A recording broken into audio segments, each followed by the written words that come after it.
राजनीति के किरदार। नमस्कार, मैं हूं प्रकाश हिंदुस्तानी। पॉलिटिक्स वाला के राजनीति के किरदार शो में आपका स्वागत।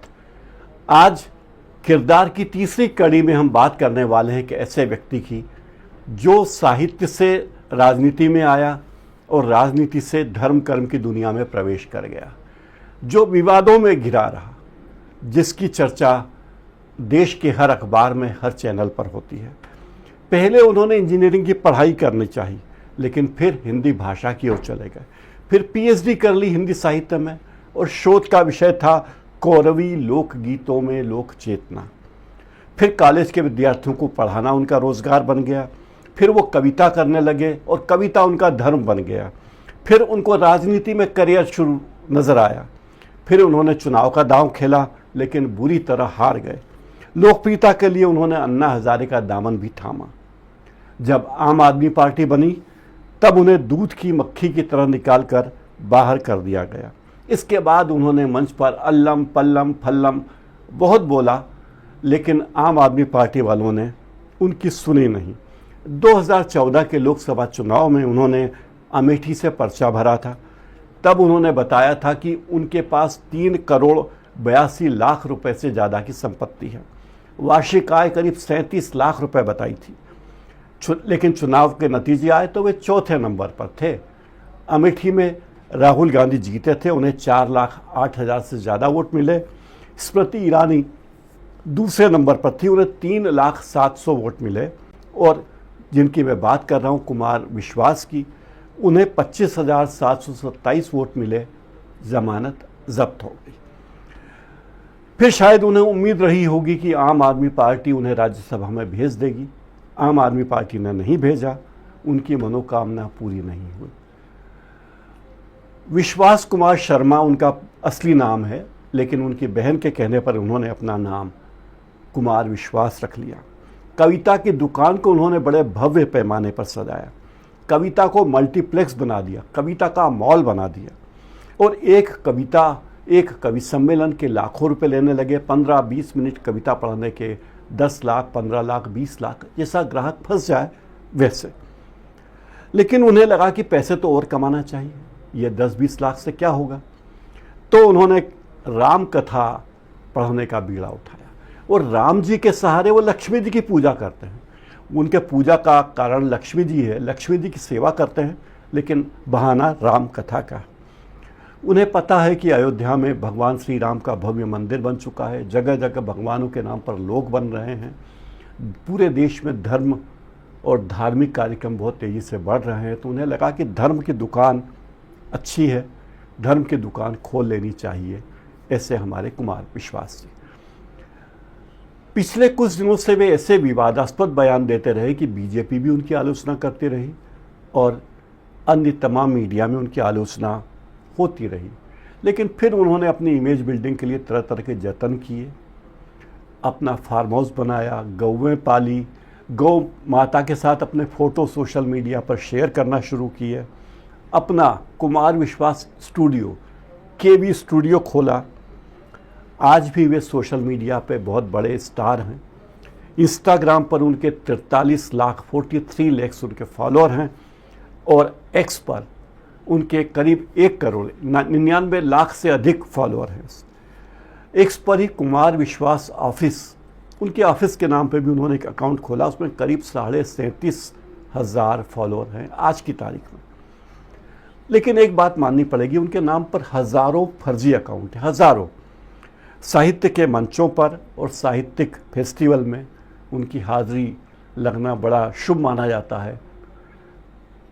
एक और बात है, वो जिस तरह से कवि सम्मेलनों में जाते हैं, जब कोई व्यक्ति उनसे संपर्क करता है कि हमें आपको कवि सम्मेलन में बुलाना है, तो उनकी ओर से कहा जाता है हमारे मैनेजर से संपर्क करो। मैनेजर साहब बताते हैं कि कुमार जी 25 लाख, 30 लाख, 35 लाख कितना पैसा लेंगे और वो पैसा चेक से लेंगे। फिर बाद में दूसरी शर्तें बताई जाती कि कुमार विश्वास अकेले नहीं आएंगे, उनके साथ उनका मैनेजर भी आपके शहर में आएगा। वे दोनों 5 स्टार में रुकेंगे और 5 स्टार में सूट रूम में रुकेंगे, ऑर्डिनरी रूम में नहीं। वे फ़्लाइट से आएंगे तो बताया जाता है कि फ़्लाइट में वो बिज़नेस क्लास में आएंगे। बिजनेस क्लास में उनके साथ उनका मैनेजर भी आएगा। आपके शहर में उनको एक जगह से दूसरी जगह जाना हो तो मर्सिडीज या उससे कम गाड़ी उनको नहीं दी जाएगी। और ये सारे खर्चे आयोजकों के मत्थे होते हैं, यानी कुल मिलाकर दूल्हे से ज़्यादा स्वागत उनका होता है। लेकिन लोगों में दीवानगी है तो कुमार विश्वास है।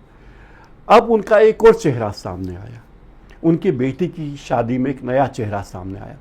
मुकेश अंबानी अपने बेटे अनंत अंबानी की शादी में अरबों रुपए खर्च करें, कोई बात समझ में आती कि हाँ भाई मुकेश अंबानी धनी आदमी है।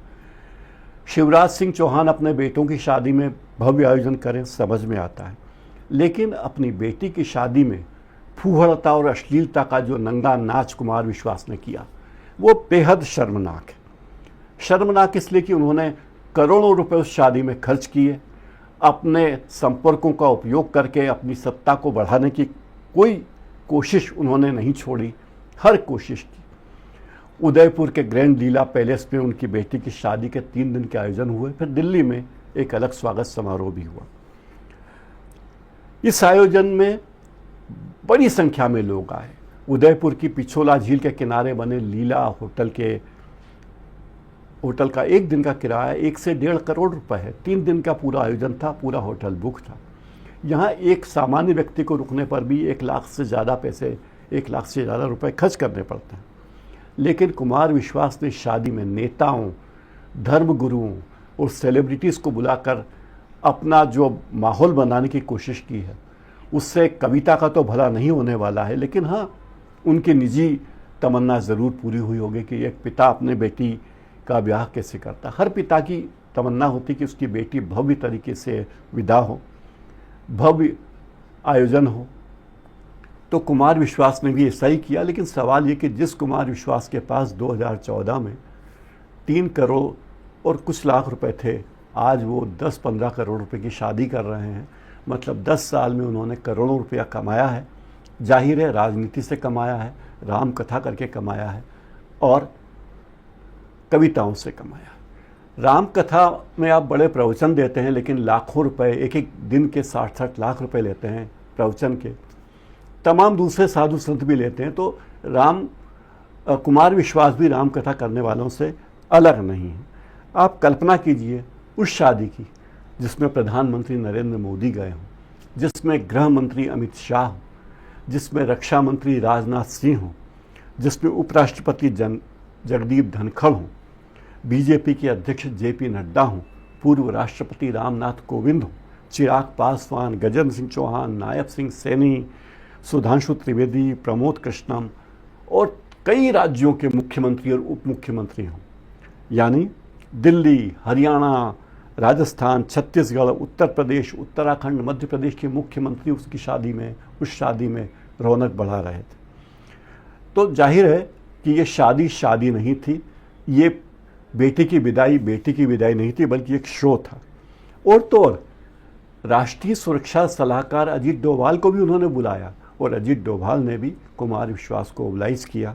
वो उस शादी में गए, वर वधू को आशीर्वाद दिया और पार्टी के बाद विदा हो गए। हाँ, इन 3 दिनों के कार्यक्रम में कुमार विश्वास ने अपना वैभव दिखाने की कोई कमी नहीं छोड़ी। 3 दिन संगीत कार्यक्रम हुए जिसमें पी प्राक, सोनू निगम और कैलाश खेर के अलावा शैलेश रोढ़ा के कार्यक्रम भी हुए।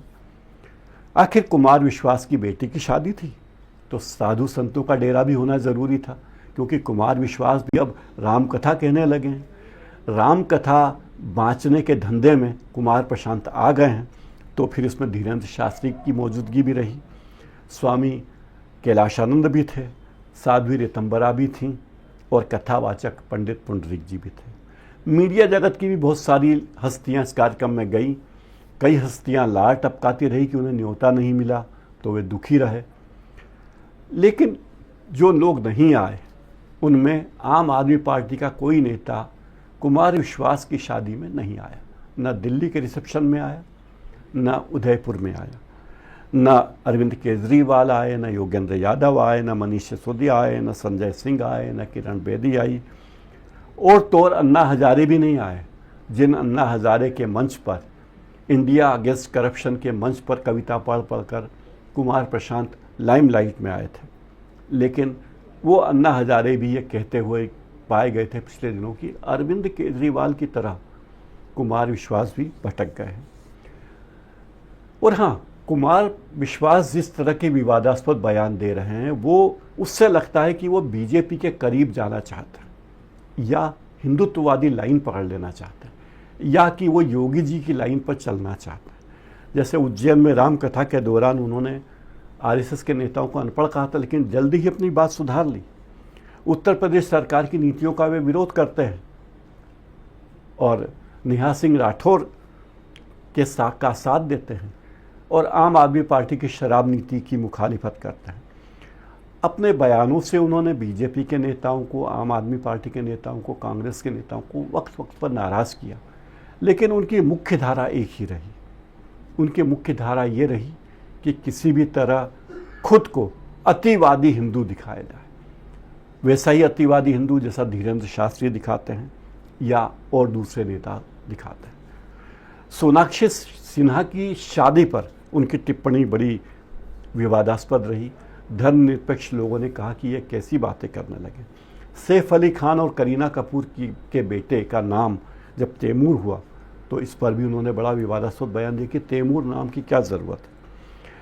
रामायण के बहाने लक्ष्मी जी की आराधना उनका काम है, उन्हें मौका मिलता है तो राहुल गांधी के बारे में भी कुछ अच्छे शब्द बोल देते हैं। क्या पता कब सरकार पलट जाए तो नाराज़ नहीं करना चाहते।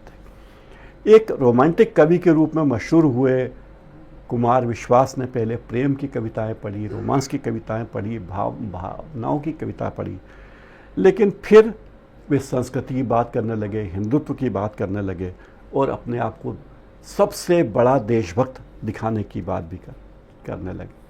वे सबसे बड़े देशभक्त हैं या नहीं? सबसे बड़े कवि तो वे निश्चित ही नहीं हैं, वो खुद भी दावा नहीं करते कि वो सबसे बड़े और महान कवि हैं, लेकिन राम कथा के मंच पर आकर उन्होंने अपने लिए नया रास्ता खोजा है और उनकी ये व्यवसाय बुद्धि अपने आप में अद्भुत है। तो ये हैं कुमार विश्वास, इस देश के एक ऐसे नेता, भूतपूर्व नेता जो अब पंडित हो गए हैं, शास्त्री हो गए हैं, कथावाचक हो गए। दोस्तों, ये कार्यक्रम आपको कैसा लगा ज़रूर बताइए। चैनल को लाइक कीजिए, सब्सक्राइब कीजिए और बेल आइकन ज़रूर दबा दीजिए ताकि हमारे आने वाले कार्यक्रमों की सूचना भी आपको मिलती रह सके। अगले हफ्ते फिर मिलेंगे एक नई शख्सियत के साथ।